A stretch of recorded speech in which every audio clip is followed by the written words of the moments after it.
मैं जानता हूँ वही कहूंगा जो आप भी जान सकते हैं, लेकिन जानने से मेरा अर्थ है जीना। जाना बिना जिए भी जा सकता है, तब ज्ञान होता है एक बोझ, उससे कोई डूब तो सकता है, उबरता नहीं। जानना जीवन भी हो सकता है, तब जो हम जानते हैं वो हमें करता है निर्भर, हल्का, कि हम उड़ सके आकाश में। जीवन ही जब जानना बन जाता है तभी पंख लगते हैं, तभी जंजीरें टूटती हैं और तभी द्वार खुलते हैं अनंत के। लेकिन जानना कठिन है। ज्ञान इकट्ठा कर लेना बहुत आसान, और इसलिए मन आसान को चुन लेता है और कठिन से बचता है। लेकिन जो कठिन से बचता है वो धर्म से भी वंचित रह जाएगा। कठिन ही नहीं, जो असंभव से भी बचना चाहता है वो कभी भी धर्म के पास नहीं पहुंच पाएगा। धर्म तो है ही उनके लिए जो असंभव में उतरने की तैयारी रखते हैं। धर्म है जुआरियों के लिए, दुकानदारों के लिए नहीं। धर्म कोई सौदा नहीं है, धर्म कोई समझौता भी नहीं। धर्म तो है दांव। जुआरी लगाता है धन को दांव पर, धार्मिक लगा देता है स्वयं को, वही परम धन है। और जो अपने को ही दांव पर लगाने को तैयार नहीं, वो जीवन के गोहे रहस्यों को कभी भी जान नहीं पाएगा। सस्ते नहीं मिलते हैं वे रहस्य। ज्ञान तो बहुत सस्ता मिल जाता है। ज्ञान तो मिल जाता है किताब में, शास्त्र में, शिक्षा में, शिक्षक के पास। ज्ञान तो मिल जाता है करीब करीब मुफ्त, कुछ चुकाना नहीं पड़ता। धर्म में तो बहुत कुछ चुकाना पड़ता है। बहुत कुछ कहना ठीक नहीं, सभी कुछ दांव पर लगा दे कोई तो ही उस जीवन के द्वार खुलते हैं। इस जीवन को जो दांव पर लगा दे उसके लिए ही उस जीवन के द्वार खुलते हैं। इस जीवन को दांव पर लगा देना ही उस जीवन के द्वार की कुंजी है। लेकिन ज्ञान बहुत सस्ता है, इसलिए मन सस्ते रास्ते को चुन लेता है, सुगम को। सीख लेते हैं हम बातें, शब्द, सिद्धांत, और सोचते हैं जान लिया। अब ज्ञान बेहतर है ऐसे ज्ञान से। अज्ञानी को कम से कम इतना तो पता है कि मुझे पता नहीं। इतना सत्य तो कम से कम उसके पास है। जिन्हें हम ज्ञानी कहते हैं उनसे ज्यादा असत्य आदमी खोजने मुश्किल। उन्हें यह भी पता नहीं है कि उन्हें पता नहीं। सुना हुआ, याद किया हुआ कंठस्थ हो गया, धोखा देता है। ऐसा लगता है मैंने भी जान लिया। मैं आपसे वही कहूंगा जो मैं जानता हूं, क्योंकि उसके कहने का ही कुछ मूल्य है। क्योंकि जिसे मैं जानता हूं, अगर आप तैयार हो तो उसकी जीवन की चोट आपके हृदय के तारों को भी हिला सकती है। जिसे मैं ही नहीं जानता हूं, जो मेरे कंठ तक ही हो, वो आपके कानों से ज्यादा गहरा नहीं जा सकता। जो मेरे हृदय तक हो उसकी संभावना बनती है। अगर आप साथ दें तो वो आपके हृदय तक जा सकता है। आपके साथ की तो फिर भी जरूरत होगी, क्योंकि आपका हृदय अगर बंद भी हो तो जबरदस्ती उसमें सत्य डाल देने का कोई उपाय नहीं। और अच्छा ही है कि उपाय नहीं, क्योंकि सत्य भी अगर जबरदस्ती डाला जाए तो स्वतंत्रता नहीं बनेगा, परतंत्र बन जाएगा। सभी जबरदस्तियां परतंत्रता बन जाती। इसलिए इस जगत में सभी चीजें जबरदस्ती आपको दी जा सकती हैं, सिर्फ सत्य नहीं दिया जा सकता, क्योंकि सत्य कभी भी परतंत्रता नहीं हो सकता। सत्य का स्वभाव स्वतंत्रता है। इसलिए एक चीज भर है इस जगत में जो आपको कोई जबरदस्ती नहीं दे सकता, जो आपके ऊपर थोपी नहीं जा सकती, जो आपको पहनाई नहीं जा सकती, उड़ाई नहीं जा सकती। आपका राजी होना अनिवार्य शर्त है। आपका खुला होना, आपका ग्राहक होना, आपका आमंत्रण, आपका अहोभाव से भरा हुआ हृदय। जैसे पृथ्वी वर्षा के पहले पानी के लिए प्यासी होती और दरारें पड़ जाती हैं, इस आशा में पृथ्वी जगह जगह अपने ओंठ खोल देती है कि वर्षा हो। ऐसा जब आपका हृदय होता है तो सत्य प्रवेश कर।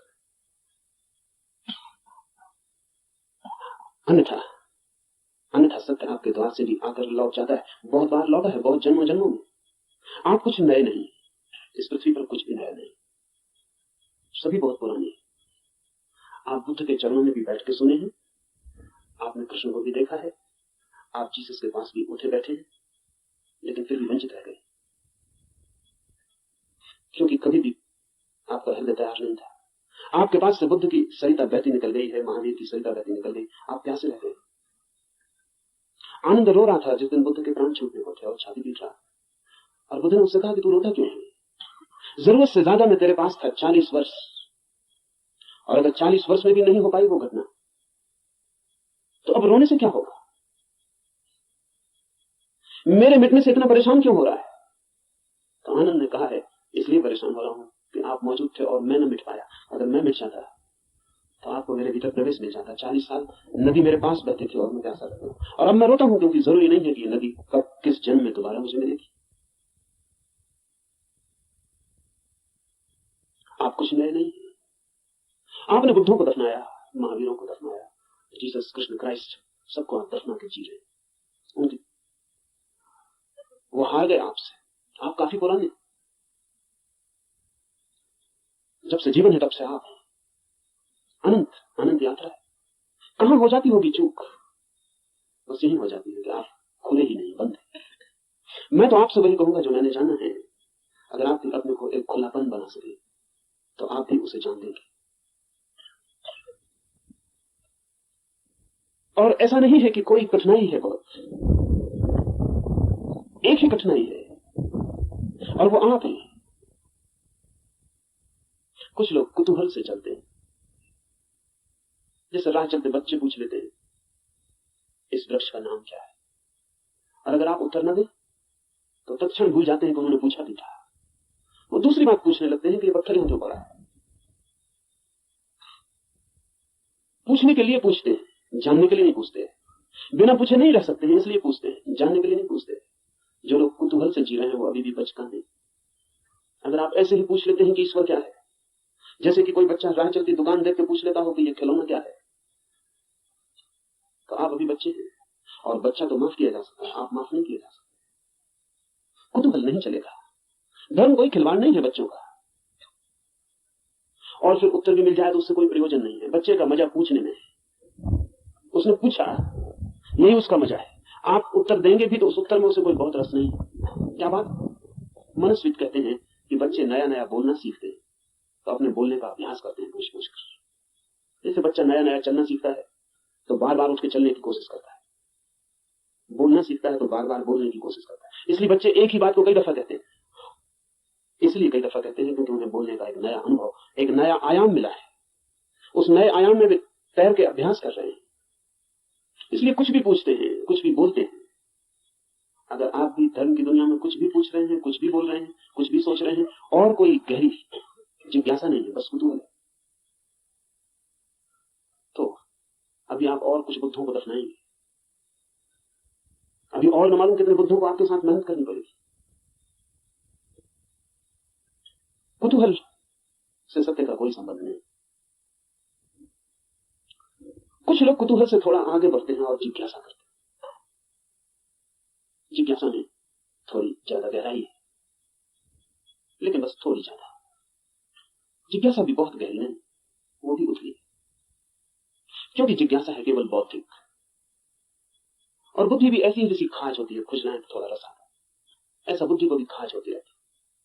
ईश्वर है, आत्मा है, मोक्ष है, ध्यान क्या है, करने के लिए नहीं। ईश्वर क्या है, जानने के लिए नहीं, चर्चा के लिए, बातचीत के लिए। एक बौद्धिक मजा है, एक बौद्धिक व्यायाम है। तो लोग ऊंची बातें करते हैं, लेकिन उन बातों पर कभी भी कोई दांव नहीं लगाते। ईश्वर है या नहीं, इससे कोई प्रयोजन नहीं है। और ईश्वर हो तो, ईश्वर न हो तो वे जैसे हैं वैसे ही बने रहते हैं। ये बड़ी मजे की बात। एक आदमी मानता है कि ईश्वर है और एक आदमी मानता है कि ईश्वर नहीं, और दोनों की जिंदगी बराबर एक सी। कोई गाली दे तो उसे भी क्रोध आता है जो मानता है कि ईश्वर है, और उसे भी क्रोध आता है जो मानता है कि ईश्वर नहीं। बल्कि कई दफे तो ये देखा जाता है कि जो मानता है ईश्वर है उसे ज्यादा क्रोध आता है, क्योंकि जो मानता है कि ईश्वर नहीं है वो ज्यादा से ज्यादा क्या कर सकता है, आपका गाली दे सकता है, मार सकता है, हत्या कर सकता है। लेकिन जो मानता है ईश्वर है वो आपको नरक तक में फंसा सकता है। उसके पास ज्यादा उपाय क्रोधित होने के। अगर ईश्वर के मानने और न मानने से कोई भी अंतर जीवन में न पड़ता हो तो उसका अर्थ है कि ये ईश्वर से कोई संबंध नहीं है, बहुत ही बातचीत है। ऐसी जिज्ञासा हो तो आदमी दार्शनिक हो जाता है, चिंतन मनन करने लगता है, शास्त्र अध्ययन करने लगता है, बहुत सिद्धांत इकट्ठे कर लेता है, पक्ष में विपक्ष में सोच लेता है, वाद विवाद करता है, शास्त्रार्थ करता है, लेकिन जीता कभी नहीं। अगर आप भी सिर्फ जिज्ञासा से भरे तो यात्रा नहीं होगी। जिज्ञासा से भरे हुए लोग वे हैं जो मील के पत्थर के पास बैठ जाते और पूछते हैं मंजिल क्या है, कितनी दूर है, और सदा यही पूछते हैं, लेकिन कभी उठ के चलते नहीं। जानते तो आप भी कितना है, क्या कमी है जानने में? करीब करीब सभी कुछ जानते हैं। जो बुद्ध ने जाना हो, महावीर ने, कृष्ण ने जाना हो, वो सभी आप भी तो जानते हैं। गीता में पढ़ के आपको ऐसा नहीं लगता कि ये बातें तो हमें भी मालूम आपको भी, पर सिर्फ बुद्धि तक है, आपके हृदय तक उनका बीज नहीं पहुंचा। और बुद्धि पर रखे हुए विचार वैसे ही होते हैं जैसे पत्थर पे कोई बीज हो रखते हैं। बीज तो होता है लेकिन पत्थर पे रखा है, अंकुर नहीं फूट सकता। अंकुर फूटना हो तो बीज को पत्थर से गिरना पड़े, जमीन खोजनी पड़े, और जमीन की भी ऊपर की सतह ठीक नहीं है क्योंकि और गीली जगह चाहिए, थोड़ा जमीन के भीतर पहुंचना पड़े जहां थोड़ी पानी की सुविधा हो, थोड़ा रस बहता हो। बुद्धि पर पत्थर की तरह बीज रख जाते हैं, हृदय तक जब तक न गिर जाए तब तक गीली जगह नहीं मिलती। हृदय में थोड़ा रस रहता है, थोड़ा प्रेम, वहां थोड़ा पानी, वहां कोई बीज गिरे तो अंकुरित होता है, नहीं तो कभी अंकुरित नहीं होता। जिज्ञासु व्यक्तियों के पास बहुत कुछ होता है लेकिन पत्थर पर रखे हुए बीजों की बात। जमीन भी ज्यादा दूर नहीं होती लेकिन थोड़ी यात्रा भी मुश्किल है, चलना बिल्कुल नहीं है तो पत्थर पर ही बीज रखा रह जाता है। इतनी यात्रा तो करनी ही पड़ेगी कि बीज पत्थर से नीचे गिरे, जमीन पर आए, जमीन में जगह खोजे, थोड़ी गीली भूमि को पाए, थोड़ा छिप जाए अंधेरे में। ध्यान रहे, जगत में जो भी जन्म पाता है वो गहन, मौन, एकांत, अंधेरे को चाहता है। बुद्धि में तो जितनी चीजें रखी हैं वो सब खुले प्रकाश में रखी, वहां अंकुर नहीं होते। हृदय है, आपके भीतर गीली जमीन है छिपी हुई, वहां कुछ पैदा होता है। इसलिए जो सिर्फ जिज्ञासा से जीते हैं वे विद्वान बन जाते हैं, पंडित बन जाते हैं, ज्ञानी बन जाते हैं, लेकिन कुछ अंकुरित नहीं होता उनके भीतर, कोई नया जन्म, कोई नया जीवन, कोई नए फूल, कुछ भी नहीं। एक और जिससे संबंध है हमारा, एक और भी दिशा है खोज की, उसे हम कहते हैं मुमुक्षा। जानने की फिक्र नहीं है, जीने की फिक्र है। जानने की फिक्र नहीं है, होने की फिक्र है। ये सवाल नहीं है कि ईश्वर है, सवाल यह है कि क्या मैं ईश्वर हो सकता हूं। अगर ईश्वर हो भी और मैं ईश्वर न हो सकूं तो कोई सार नहीं। सवाल ये नहीं है कि मोक्ष है, सवाल ये है कि क्या मैं भी मुक्त हो सकता हूं। अगर मैं मुक्त हो ही ना सकूं और मोक्ष हो भी कहीं तो क्या अर्थ है। ये बात नहीं है कि आत्मा है भीतर या नहीं, हो या ना हो, सवाल असली ये है कि क्या मैं आत्मा हो सकता हूं। मुमुक्षा है होने की खोज, और जब कोई होना चाहता है तब दांव पर लगना होता है। इसलिए प्रथम धर्म है जुआरियों का काम। वही कहूंगा जो मैं जानता हूं, जो जिया है। अगर आप तैयार हुए दांव पर लगाने को, तो जो मेरा अनुभव है वो आपका अनुभव भी बन सकता है। अनुभव किसी के नहीं होते, जो भी लेने को तैयार हो उसी के हो जाते। सत्य पर किसी का कोई अधिकार नहीं, जो भी मिटने को राजी है वही उसका मालिक हो जाता। सत्य तो उसका है जो भी उसे मांगने की तैयारी दिखलाता है, जो भी अपने हृदय के द्वार खोलता है, उसे पुकारता है।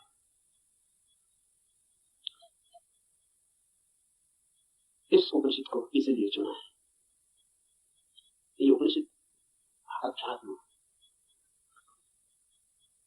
का सीधा साक्षात्कार है। सिद्धांत इसमें नहीं है, इसमें सिद्धों का अनुभव है। इसमें उस सब की कोई बातचीत नहीं है जो कुतूहल से पैदा होती, जिज्ञासा से पैदा होती। नहीं, इसमें तो उनकी तरफ इशारे हैं जो मुमुक्षा से भरे हैं, और उनके इशारे हैं जिन्होंने पा लिया है। कुछ ऐसे लोग भी हैं जिन्होंने नहीं पाया, लेकिन फिर भी मार्गदर्शन देने का मजा नहीं छोड़ पाते। मार्गदर्शन में बड़ा मजा है। सारी दुनिया में अगर सबसे ज्यादा कोई चीज दी जाती है तो वो मार्गदर्शन, और सबसे कम अगर कोई चीज दी जाती है तो वो भी मार्गदर्शन। सभी देते हैं, लेता कोई भी नहीं। जब भी आपको मौका मिल जाए किसी को सलाह देने का तो आप चूकते नहीं। जरूरी नहीं है कि आप सलाह देने योग्य हो, जरूरी नहीं कि आपको कुछ भी पता हो जो आप कह रहे हैं, लेकिन जब कोई दूसरे को सलाह देनी हो तो शिक्षक होने का मजा छोड़ना बहुत मुश्किल हो जाता है। शिक्षक होने में मजा क्या है, आप तत्काल ऊपर हो जाते हैं मुफ्त में और दूसरा नीचे हो जाता है। अगर कोई आपसे दान मांगने आए तो 2 पैसे देने में कितना कष्ट होता है, क्योंकि कुछ देना पड़ता है जो आपके पास है। लेकिन सलाह देने में जरा भी कष्ट नहीं होता, क्योंकि जो आपके पास है ही नहीं उसको देने में कष्ट क्या है। आपका कुछ खो ही नहीं रहा है, बल्कि आपको कुछ मिल रहा है, मजा मिल रहा है, अहंकार मिल रहा है। आप भी सलाह देने की हालत में हैं आज, और दूसरा लेने की हालत में। आप ऊपर हैं, दूसरा नीचे। इसलिए कहता हूं कि इस उपनिषद में कोई सलाह, कोई मार्गदर्शन देने का मजा नहीं है, बड़ी पीड़ा है। उपनिषद का ऋषि जो दे रहा है वो जान के दे रहा है, वो बांट रहा है कुछ बहुत हार्दिक, बहुत आंतरिक। संक्षिप्त इशारे हैं लेकिन गहरे हैं, बहुत थोड़ी सी चोटें हैं लेकिन प्राणघातक है। अगर राजी हो तो तीर सीधा हृदय में चुभ जाएगा और जान लिए बिना न रहेगा, जान ही ले लेगा। इसलिए थोड़ा सावधान, थोड़ा सचेत, क्योंकि ये सौदा ही खतरनाक है। इसमें पागल हुए बिना कोई मार्ग ही नहीं, इसमें अपने को मिटाए बिना पाने का कोई उपाय ही नहीं। यहां तो खोने वाले ही बस पाने वाले बनते हैं, और इसीलिए इस उपनिषद को भी चुन लिया है।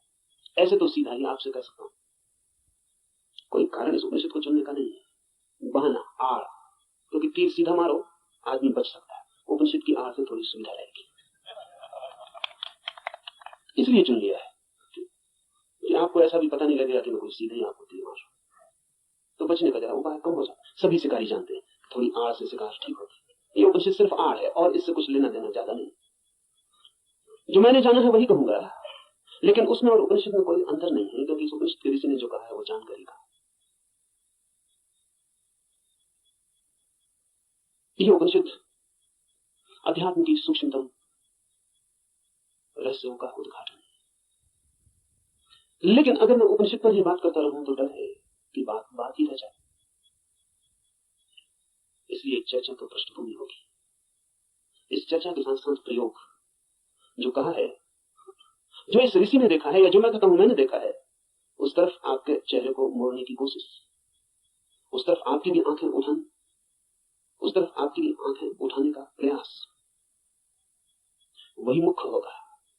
उपनिषद की बात तो सिर्फ हवा पैदा करने के लिए होगी कि आपके चारों तरफ तरंग पैदा हो जाएं, कि आप भूल जाएं 20वीं सदी को, पहुंच जाएं उस लोक में जहां ये ऋषि रहा होगा, मिट जाए ये जगत जो चारों तरफ बहुत बेरौनक और बहुत कुरूप हो गया है, और याद आ जाए उन दिनों की जब ये ऋषि जिंदा रहा होगा। एक हवा, एक वातावरण, बस उसके लिए उपनिषद, पर उतना काफी नहीं, जरूरी है, काफी नहीं। तो जो मैं कहता हूं अगर आप उसको सुन के ही रुक जाते हैं तो मैं मानूंगा आपने सुना भी नहीं, क्योंकि सुन के जो चलता नहीं है मैं नहीं मान सकता कि उसने सुना। अगर आप सोचते हैं कि सुन के आपकी समझ में आ गया, इतनी जल्दी मत करना। सुन के समझ में आता होता तो हम कभी के समझ गए होते। सुन के ही समझ में आता होता तो इस दुनिया में समझदारों की कमी ना होती, ना समझ खोजना मुश्किल हो जाता। मगर ना समझ ही ना समझ, सुन के कुछ भी समझ में नहीं आता, सुन के सिर्फ शब्दों पे मुट्ठियां बन जाती। सुन के नहीं, करके ही समझ में आता है। इसलिए सुनना करने के लिए, समझने के लिए नहीं। सुनना करने के लिए, करना समझने के लिए। सुन के ही सीधा मत सोच लेना कि समझ गए, वो बीच की कड़ी के बिना कोई भी उपाय नहीं है, कोई भी रास्ता नहीं। लेकिन मन कहता है कि समझ गए, अब करने की क्या जरूरत है। मंजिलें चल के पहुंची जाती है, सब भी समझ लिया हो, यात्रा पथ पूरा स्मृति में आ गया हो, पूरा नक्शा जेब में हो, फिर भी बिना चले कोई मंजिल तक कभी पहुंचता नहीं। लेकिन सपना देखा जा सकता है। कोई आदमी यही सो जाए और सपना देख सकता है कहीं भी पहुंचने का। मन सपना देखने में बड़ा कुशल है। और ऐसा मत सोचना कि आप ही ऐसे सपने देखते हैं। जिनको आप बहुत बुद्धिमान कहते हैं वे भी इसी तरह के सपने देखते रहते हैं। साधु हैं, सन्यासी हैं, महात्मा हैं, वर्षों वर्षों से खोज में लगे हैं, लेकिन कहीं इंच भर नहीं पहुंचते, यात्रा ही नहीं करते। वो जो वर्षों से खोज में लगे हैं वो सारी की सारी खोज वर्तुलाकार है, बुद्धि में ही वर्तुल बन जाता है, भंवर बन जाता है, उसी भंवर में घूमते रहते। फिर उस भंवर में सब समा जाता है, वेद समा जाते हैं, उपनिषद समा जाते हैं, कुरान बाइबल में समा जाती है, उस भंवर में सब समा जाता है, लेकिन एक इंच भी गति नहीं होती। उपनिषद की हम चर्चा करेंगे, उपनिषद समझाने के लिए नहीं, उपनिषद बन जाने के लिए। यहां सुन के कुछ कंठस्थ हो जाए और आप भी बोलने लगे तो मैंने आपका नुकसान किया, मैं फिर आपका मित्र साबित ना हुआ। यहां सुन के आप जो सुना है वो बोलने लग जाए तो कोई मूल्य नहीं है। यहां सुन के आपको भी वो हो जाए, आप भी वो देख लें, वो आंख आपकी भी खुल जाए, तो भी ऐसा समझे। एक कवि गीत गाता है किसी फूल के संबंध में। गीत में बड़ा माधुर्य हो सकता है, छंद हो सकता है, लय हो सकती है, संगीत हो सकता है। गीत की अपनी खूबी है, लेकिन गीत कितना ही गाए उस फूल को। और कितना ही गुनगुनाए तो भी गीत गीत है, फूल नहीं। और लाखों गति और लाखों छंद तो भी गीत गीत है, फूल की सुगंध नहीं। और आप उसी गीत से तृप्त हो जाए तो आप भटक गए। उपनिषद गीत है किसी फूल का जिसे आपने देखा नहीं अभी। गीत गजब का है, गाने वाले ने देखा है, और गीत से तृप्त मत हो जाना। गीत फूल नहीं। ऐसा भी हो जाता है कि कभी कभी आप फूल के पास भी पहुंच जाते, कभी कभी फूल की एक झलक भी मिल जाती है अचानक, आकस्मिक। क्योंकि फूल कोई बिजाते ही नहीं है, आपका स्वभाव है, आपके बिल्कुल निकट है, किनारे किनारे है, कभी कभी छू जाता है बिना आपके, बावजूद आपके। कभी कभी फूल एक झलक दे जाता है, कोई बिजली कौन जाती किसी क्षण में, आकस्मिक अनुभव में आ जाता है। कुछ और भी है इस जगत में, यही जगत सब कुछ नहीं है। इस पथरीले जगत के बीच कुछ और भी है जो पत्थर नहीं, फूल है, जीवंत खिला हुआ, जैसे किसी स्वप्न में देखा हो, या अंधेरी रात में चमकी हो बिजली और कुछ देखा हो और फिर खो गया हो। ऐसा कभी कभी आपके जीवन में भी हो जाता है, कवियों के जीवन में अक्सर हो जाता है, चित्रकारों के जीवन में अक्सर हो जाता है। फूल की झलक बिल्कुल पास आ जाती है।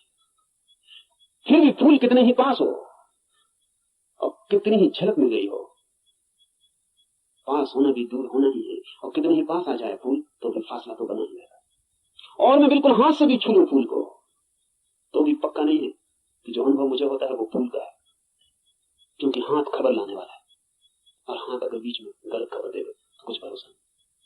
और हाथ सही ही खबर देगा, इसको मानने का कोई कारण नहीं।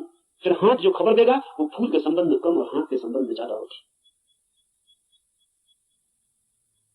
फूल ठंडा मालूम पड़ता है, जरूरी नहीं कि फूल ठंडा हो सकता है हाथ गर्म हो, इसलिए फूल ठंडा मालूम पड़ता है। खबर हाथ के संबंध में, क्योंकि खबर जब भी किसी माध्यम से आती तो सापेक्ष होती है, पक्का नहीं हो जा सकता। पोपोफ का मैं एक संस्मरण पढ़ रहा। पोपोफ एक साथी का थी और गहरी साथी का थी, और पियोत्र दिमित्रोविच ऑस्पेंस्की के पास साधना करता था। एक दिन बैठी थी पास, एक सज्जन ने आके ऑस्पेंस्की से पूछा कि ईश्वर है या नहीं। ऑस्पेंस्की ने कहा कि ईश्वर नहीं। फिर ऑस्पेंस्की थोड़ी देर रुका और उसने कहा कि लेकिन मैं कोई गारंटी भी नहीं कर सकता, क्योंकि जो भी मैं जानता हूं वो सब माध्यम से जाना गया है। कभी आंख से देखा है लेकिन आंख का भरोसा क्या, कभी कान से सुना है लेकिन कान गलत सुन सकते, कभी हाथ से छुआ है लेकिन हाथ का क्या कहना। अभी तक सीधा नहीं देखा है, अभी तक आमने सामने नहीं हुआ हूं, इसलिए कोई गारंटी भी नहीं। अभी तक जो भी जाना है उसमें मुझे ईश्वर का कोई अनुभव नहीं हुआ, लेकिन जरूरी नहीं कि ईश्वर ना हो। इससे सिर्फ मेरी खबर मिलती कि मेरे अनुभव क्या है, इसलिए मैं कोई गारंटी नहीं कर सकता कि नहीं है। इसलिए मुझ पर भरोसा करके मत रुकना, खोजना। जब भी माध्यम से कुछ घटता है तो भरोसे का नहीं। अगर फूल के बिल्कुल पास भी पहुंच जाए तो भी आंख देखती है, हाथ छूते हैं, सुगंध नाक में आती है, ये भी दूरी का अनुभव है। तो कभी कभी कोई कवि उस परम फूल के इतने पास पहुंच जाता है तो उसकी गीत उतर आती है, गूंज उसकी, लेकिन फिर भी बुद्ध नहीं है वो, महावीर नहीं है वो। महावीर कौन है, बुद्ध कौन है? बुद्ध है वो चैतन्य जो फूल ही हो गया। इतनी भी दूरी न रही कि फूल को देखा हो, फूल ही हो गया। फूल होकर ही पूरी तरह जाना जा सकता है क्या है। उपनिषद के ऋषि की बात है, गीत है किसी फूल के संबंध में। उसे गुनगुनाना, मिठास है बड़ी उसमें, स्वाद है उसमें बहुत, लेकिन वो फूल नहीं है, गीत ही है। अगर प्रयास करेंगे तो कभी कभी झलक भी मिलेगी। मेरे पास लोग आते हैं, वो कहते हैं ध्यान में बड़ी झलक मिली, लेकिन फिर खो गई। आनंद प्रकाश हो गया था, फिर खो गया। आनंद ही आनंद हो गया था, लेकिन अब कहां है? अब खोजते हैं और नहीं मिलता। झलक का मतलब पास पहुंच गए थे, झलक तो खो ही जाएगी। इसलिए ध्यान ज्यादा से ज्यादा झलक ही दे सकता है। उस पर भी मत रुक जाना कि उसी झलक को पकड़ के बार बार खोजते रहना। ध्यान का तो मूल्य इतना है कि झलक मिल जाए, फिर आगे जाना है समाधि में, ताकि आप फूल ही हो जाए।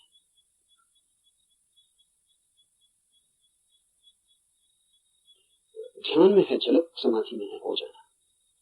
झलकों पर मत रुकना, झलकें बड़ी प्रीति कर, सारा जगत बासा मालूम पड़ने लगता है। एक झलक ध्यान में मिल जाए उस जीवंत की, फूल की, उस खिलावट की जो भीतर है, तो सारा जगत फीका और व्यर्थ हो जाता है। लेकिन फिर कुछ लोग झलकों को पकड़ लेते हैं और उन्हीं को दोहराने लगते हैं और सोचते हैं सब हो गया। नहीं, जब तक आप ही ना हो जाए, ईश्वर ही जब तक आप ना हो जाए तब तक भरोसा मत करना कि ईश्वर है। हो सकते हैं, क्योंकि है ही। खोलना है जरा, उघाड़ना है जरा। छिपे हैं, मौजूद हैं अभी और यही, थोड़े से वस्त हैं और बड़े झीने वस्त हैं कि चाहे तो अभी उतार कर फेंक दें और नग्न हो जाएं और ईश्वर हो जाएं। लेकिन बड़ी पकड़ है, झीने तो है लेकिन पकड़ गहरी। क्यों है ये पकड़ इतनी? ये पकड़ है क्योंकि हम सोचते हैं ये वस्त्र ही हमारा होना, यही हम, इसके अलावा हमें कुछ और किसी अस्तित्व का पता नहीं। इस उपनिषद में इशारे होंगे उस अस्तित्व के जो वस्त्रों के बाहर है। और इस उपनिषद के साथ साथ हम करेंगे ध्यान ताकि मिले झलक, और आशा बांधेंगे समाधि की ताकि हम भी हो जाएं वही जिसे हुए बिना न कोई संतोष है, न कोई शांति है, न कोई सत्य। उपनिषद शुरू होता है प्रार्थना से।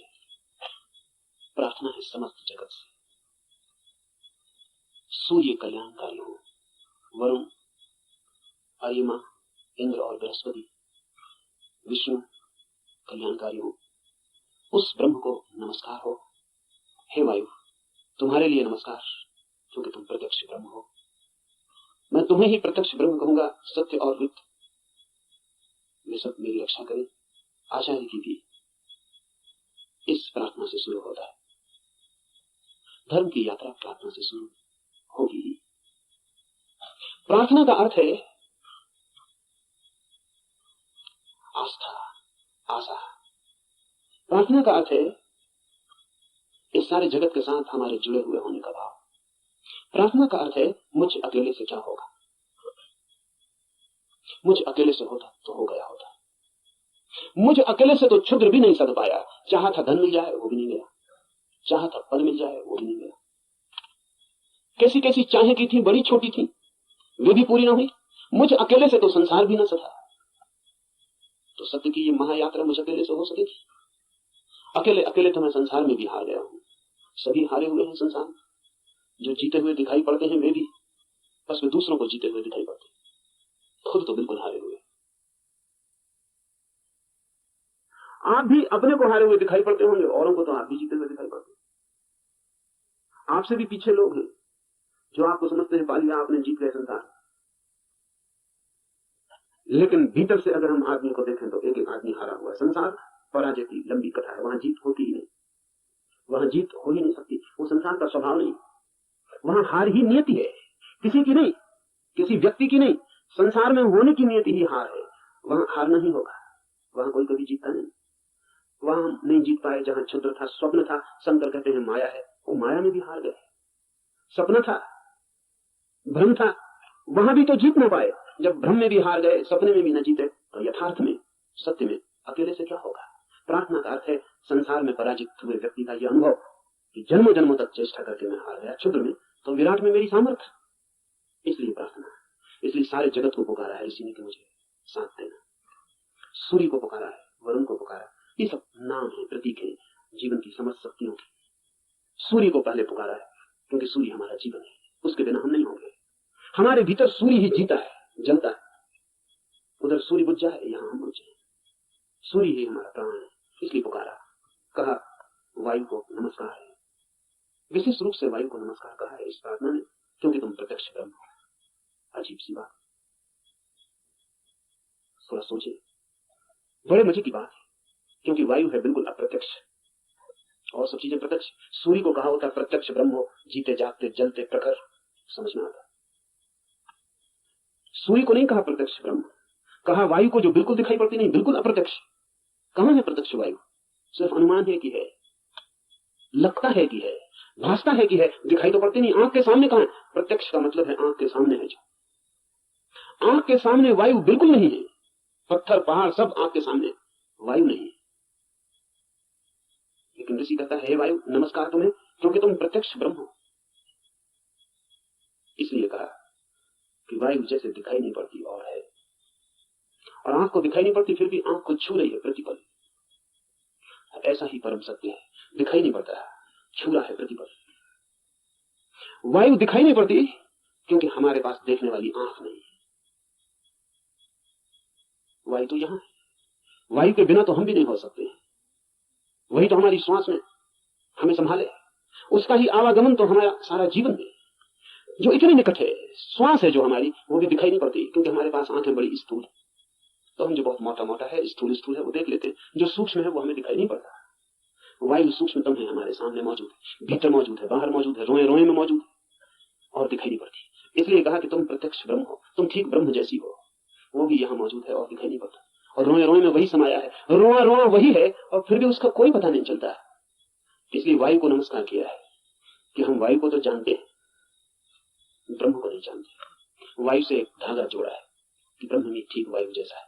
इसलिए मैं तुम्हें प्रत्यक्ष ब्रह्म कहूंगा, इसी कहता है। वायु को सत्य और ऋत के नाम से भी कहूंगा, क्योंकि तुम ठीक उस जैसी हो जो है और जिसका हमें पता नहीं, जो हम स्वयं हैं और जिसका हमें पता नहीं, जो अभी और यहाँ सदा से मौजूद है और हमें उसका पता नहीं। लेकिन ये खोज पूरी हो सके अगर सब देवता रक्षा करे। देवता से अर्थ है सदा से जीवन की अनंत अनंत शक्तियां, और जीवन है एक विराट जाल अनंत शक्तियों का। आपका होना भी एक विराट जाल है अनंत शक्तियों का। मिलता है आप में सूर्य, मिलता है वरुण, मिलता है इंद्र, मिलती है वायु, मिलती है अग्नि, मिलती है पृथ्वी, सब कुछ मिलता है आकाश, सब आप में मिलते हैं। अगर एक व्यक्ति को हम पूरा का पूरा जान ले तो हमने बीज रूप में समस्त अस्तित्व को जान लिया। सब कुछ उसमें है, सबका दान उसमें है, सब मिलकर ही उसका अस्तित्व है। इन सबकी सहायता की प्रार्थना है, लेकिन क्या सूर्य सहायता करेगा? ये सवाल उठता ही है। प्रार्थना भी की तो क्या सूर्य सहायता करेगा? प्रार्थना भी की तो क्या वायु सहायक हो जाएगी? प्रार्थना भी की तो पृथ्वी क्या सहायता करेगी? पृथ्वी की सहायता और सूर्य की सहायता का सवाल नहीं है। आपने प्रार्थना की, यही बड़ी सहायता है। इसे थोड़ा ठीक से समझ लें। कोई सूर्य आके आपको सहायता नहीं करेगा, लेकिन आपने प्रार्थना की, इसका जो परिणाम है वो सूर्य पर नहीं होगा, आप पर होगा।